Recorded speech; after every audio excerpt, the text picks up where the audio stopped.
জয়ানন্দিনী, ঢাকা, বাংলাদেশ থেকে আমি মুর্শিদা ইসলাম মনি। সবাইকে শুভেচ্ছা জানিয়ে আজকে নতুন একটি পর্ব নিয়ে চলে আসলাম আপনাদের মাঝে। আমি আজকে আপনাদের দেখাবো নেক এবং শোল্ডার এক্সারসাইজ। এই এক্সারসাইজটা আমি এর জন্য নির্ধারণ করেছি যে বেশিরভাগ দেখা যায় মানুষ আজকে অফিসে যারা কাজ করে তারা দীর্ঘ সময় ডেস্কে বসে কাজ করে, দেখা যায় তাদের মানে ঘাড় নেক একটু মানে লক হয়ে আসে বসে বসে ঘাড় নিচু করে কাজ করতে করতে। ইভেন বাসাতেও আমরা যারা হাউসওয়াইফ আছি তাদেরও এই ধরনের সমস্যা হয়, বই কি স্টুডেন্টদেরও হয়। তো আবার দেখা যায় যে অনেকের নিউরো কিছু প্রবলেম থাকে, যাদের অল্পতেই ঘাড় লক হয়ে যায় অথবা শোল্ডার ফ্রোজেন শোল্ডার যেটাকে বলে। প্রথম এক্সারসাইজ যেটা সেটা দেখাচ্ছি। প্রথমে আমাদের কি করতে হবে, বসেই সিটিং পজিশনে অথবা দাঁড়িয়ে, যেহেতু ব্যস্ত জীবনে আমরা খুব এক্সারসাইজের জন্য আলাদা কোনো সময় বের করতে পারি না, অনেকের জন্য টাফ হয়ে যায়, অনেকে অফিস ওয়ার্ক করে। সো সে যখন তার এমনটা লাগবে যে আমার একটু কেমন লাগছে, বা অনেকের কাজ করতে করতে ক্লান্তি বোধটা যেটা একটা আছে না, যে ঝিমায় পড়া, আমাদের কফি খেতে লাগে। তো মানে যে চেয়ারে বসে আমরা কাজ করছি অফিসে যে কোনো ধরনেরই কাজের জন্য, তো আমরা তো একটা সিটিং পজিশনে আমরা থাকি। তো ওই পজিশনেই বসেই এক্সারসাইজটা করা যাবে। তো আসেন শুরু করি। প্রথমে কি করতে হবে, আমাদের হাতের জাস্ট পিছনে নিয়ে, হাত দুটাকে পিছনে নিয়ে যাব আমরা, জাস্ট এইভাবে। দেন আমাদের ব্যাক একদম স্ট্রেট থাকবে। এক্সারসাইজটা দেখতে একটু একদমই সহজ মনে হয়, কিন্তু যখন কেউ করবে তখন সে বুঝতে পারবে যে কোথায় কি হচ্ছে। তো হাত দুটোকে পিছনে নিয়ে জাস্ট, বডি কিন্তু আমাদের একদম থাকবে স্ট্রেট, হাত দুটোকে ক্লোজ করতে হবে। হ্যাঁ, যখন আমরা ক্লোজ করব তখন আমরা শ্বাস নিব, আর যখন আমরা ছেড়ে দেব তখন আমরা মানে ইনহেল, যখন হাতটা সামনে নেব তখন এরকম, এক্সেল ছেড়ে দেব, হাত আসবে। হ্যাঁ, হাত আসবে। আমি একটু ঘুরে যদি দেখাই তো আপনাদের বুঝতে সুবিধা হবে। তো সেই ক্ষেত্রে আমাদের বডিটা একদম স্ট্রেট থাকবে, হাতটা এরকম থাকবে এই পজিশনে, জাস্ট একটা হাত একটা হাতের উপরে কাছাকাছি, বা যদি কারোর পক্ষে সম্ভব হয় এভাবে লক করলে একটু কষ্ট বেশি হবে আনতে। যদি এভাবে রাখা হয়, রেখে হাতটাকে জাস্ট করে কাছে ছেড়ে। তো আপনাদের বোঝানোর সাথে আমি বলছি, আপনারা আসলে, আমি তো মানে এখানের যে মাসেলটা আমাদের এইখান থেকে শোল্ডারের নিচ থেকে যে মাসেলটা এখানটা, এইটার কাজ হলো, এই এক্সারসাইজটার কাজ হলো নিচ থেকে। সো হাতটা যখন করে কাছে আনবো, দেন আমার হাতটা কিন্তু কাঁপছে, বিকজ টু বি অনেস্ট আমার নিজের হাতে একটু ব্যথায়, আমি একটু ইনজিউর হয়েছি। এক্সেল ছেড়ে দেব।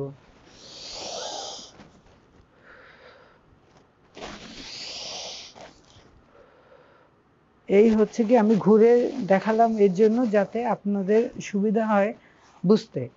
তো এইভাবে করে হাতটা মানে কমপক্ষে 30 বার করতে হবে।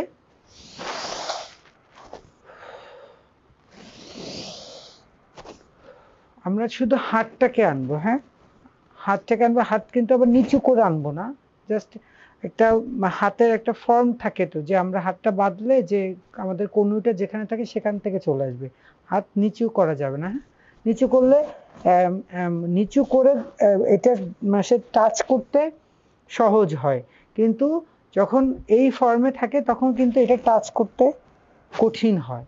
সো এই আমাদের চেষ্টা করতে, একদম যে টাচ করতে মানে করতেই হবে এমন কিন্তু কোনো কথা নেই, যে যতটুকু পারে হ্যাঁ ততটুকু করবে। 1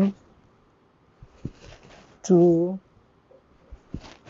3 4 5 এভাবে করে এই এক্সারসাইজটা করতে হবে।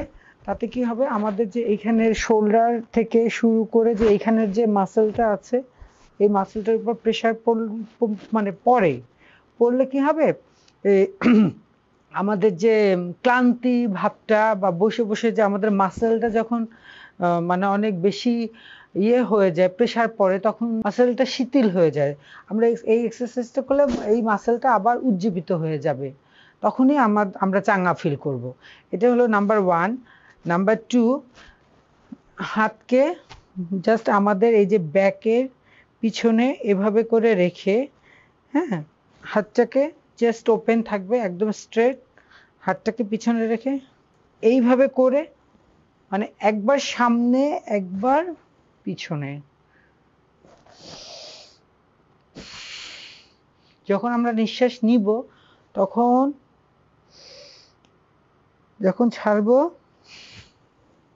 আমি একটু ঘুরে দেখাবো, তাহলে আপনাদের বুঝতে সুবিধা হবে যে আমাদের ব্যাক স্ট্রেট বসতে হবে। বসার সিটিংটা কিন্তু খুব ইম্পর্টেন্ট একটা বিষয়, যে আমরা কি কোন মানে বসাটা কিন্তু এরকমও কিন্তু বসা হয়, এভাবেও বসা, কিন্তু একটা আছে না যে একদম স্ট্রেট যে বসাটায় আপনি আপনার ব্যাকটা একদম সোজা থাকবে, হাতের এই জায়গাটা জাস্ট এইখানে রাখতে হবে, এইখানে রাখতে হবে, আর এই চেস্ট ওপেন। নাও চেস্ট ওপেন। আমরা কি করব, ইনহেল করে ভিতরে, এক্সহেল করে সোজা। Inhale, exhale, inhale, exhale. এইভাবে করে 25 থেকে 30 বার করতে হবে। তো বিলিভ মি, আপনি এটা জাস্ট এই যে আমি হয়তো কয়টা করলাম, যে এটা করলেই হচ্ছে কি এই যে মাসেলগুলো সব অ্যাক্টিভেট হয়ে যায়। এটা যখন আপনারা করবেন তখন আপনারা বুঝতে পারবেন যে এটা আসলে আসলে কিছু কিছু অনুভূতি তো দেখে আসলে পাওয়া যায় না, ওটা করতে হবে, তারপরে বুঝতে হবে বা ফিল করতে হবে। তো এটা হলো সেকেন্ড। থার্ড হলো, যখন আমরা হাতটা কি করব, এরকম করব, সোজা সোজা করে জাস্ট আমাদের হাতটাকে এভাবে করে পিছনের দিকে, হাতটা এই, হ্যাঁ, আমরা হাতের এই যে বৃদ্ধাঙ্গুলটা, এটাকে জাস্ট ঘোরায় নিচের দিকে নিয়ে যাব, পিছনে।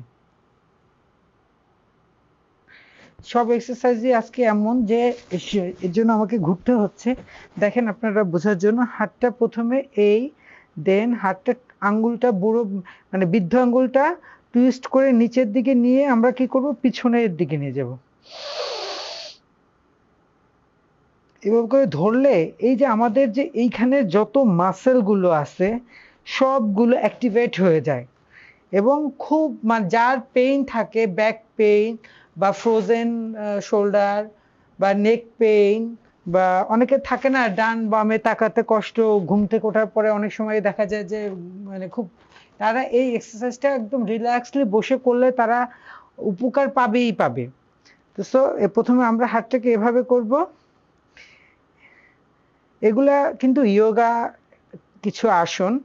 সো এই করে আমাদের বৃদ্ধাঙ্গুলটা টুইস্ট করে নিচের দিকে নিয়ে আমরা হাতটাকে এই নিচু অবস্থায় পিছনের দিকে নিয়ে যাব, যে যতটুকু নিতে পারে, হ্যাঁ, যে যতটুকু নিতে পারে।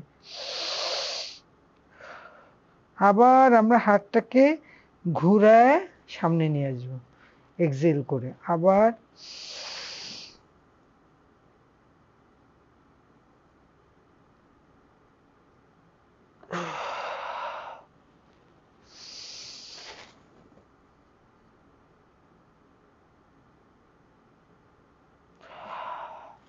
এই এক্সারসাইজটা করলেও আমাদের শোল্ডার এবং পিঠের বলতে যেটাকে বুঝায় উপরের সাইডে খুব সুন্দর একটা প্রেশার পড়ে, যে প্রেশারটা আমাদের ওইখানে নার্ভসগুলো অ্যাক্টিভেট হয় এবং অনেক কি বলে, অনেক মানে আমাদের রিল্যাক্স ফিল হয়, হালকা বোধ হয় আর কি। হয় না কাজ করতে করতে একটু মানে খুব ভারী ভারী লাগে, যে খুব ওই ক্লান্তি ভাবটা দূর হয়, প্লাস হচ্ছে গিয়ে যাদের ফ্রোজেন শোল্ডার, নেক পেন, এটাও ভালো হয়। এখন 4 নাম্বার এক্সারসাইজ যেটা দেখাবো সেটা হলো আমাদের হাতটাকে এইভাবে করে সামনে থেকে পিছনে নিয়ে যেতে হবে, পিছনে নিয়ে যেয়ে একটা গ্রিপ তৈরি করতে হবে। হ্যাঁ, আমি বুঝানোর সাথে একটু সামনে দেখাচ্ছি, কিন্তু জিনিসটা পিছনেরই, পিছন ঘুরবো আমি, পিছন থেকে দেখলে জিনিসটা বুঝতে সুবিধা হবে। এই করে হাতটা লক করে, আমাদের বডি কিন্তু একদম স্ট্রেট। সো আমাদের এই যে শোল্ডার দ্যাট মিনস এই সাইডটা ধরে কেমন হচ্ছে এটা আপনারা খেয়াল করেন। যখন আমরা নিঃশ্বাস নিব তখন হচ্ছে উপরের দিকে তাকাবো, আর যখন নিঃশ্বাস ছাড়বো তখন নিচের দিকে চলে আসবো।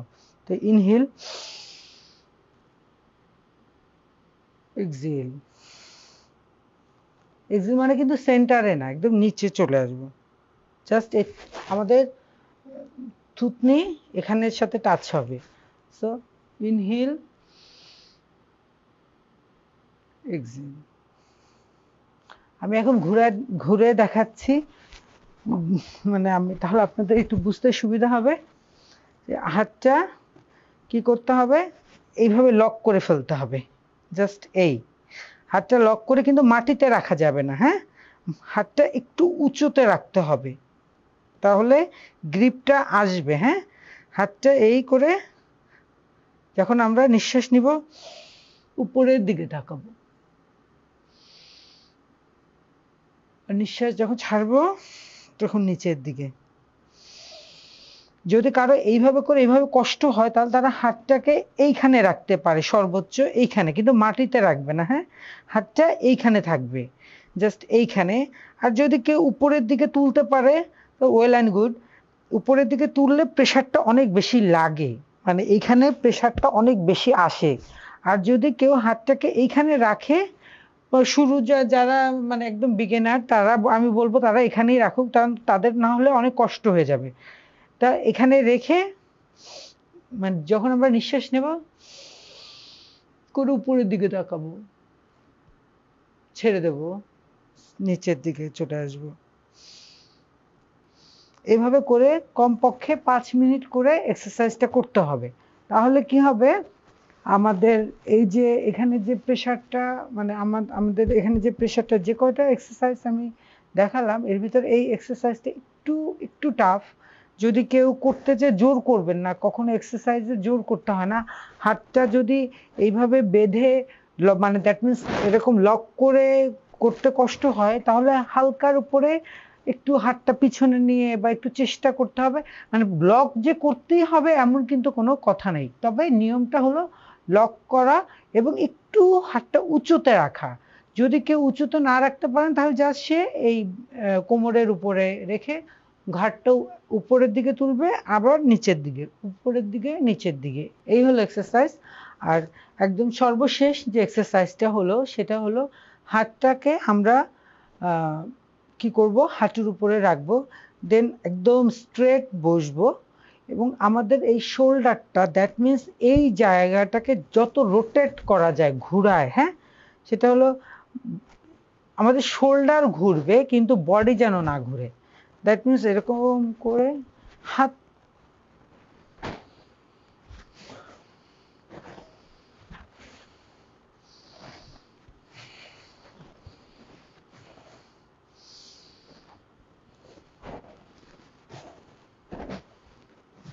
এটা শুধু ক্লকওয়াইজই, এমন না যে এন্টি ক্লকওয়াইজ আবার উল্টো দিকে ঘুরাতে হবে। এটা যদি কেউ উল্টো দিকে ঘুরায়, ঘুরাতে পারে, বাট এই যে এক্সারসাইজটা আমি যে কটা দেখালাম ওগুলো যদি মানে একটার পর একটা করেন, তাহলে শুধু এই ক্ষেত্রে, এক্সারসাইজের ক্ষেত্রে এই এক্সারসাইজটা শুধু ক্লকওয়াইজই ঘুরবে, হ্যাঁ, এন্টি ক্লকওয়াইজ ঘুরবে না।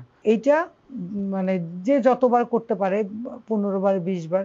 এটা কিন্তু আমি যে কটা এক্সারসাইজে দেখালাম প্রত্যেকেই যেখানেই বসে থাকুক, সেটা অফিসে হোক বা কোনো ক্লাস রুমে হোক বা কোনো কর্মক্ষেত্রে, যে যেখানে থাকুক না, সেটা কিন্তু চাইলে একটু হাতটা এইভাবে করে এইভাবে করা, একটু movement, body movement. That means আমি এখান থেকে এতটুকুর কথা বলছি যে শরীরের এই হাতটাকে এখানে আনা, তার মানে কিন্তু হাতের কিন্তু কোনো কাজ নেই, হাতটাকে মুভ এইখানের সাথে আমাদের শোল্ডারের এই মাসেলটার সাথে সংযুক্ত বিধায় আমরা হাতটাকে এখানে আনছি, বাট কিন্তু হাতের কিন্তু কোনো কাজ নেই।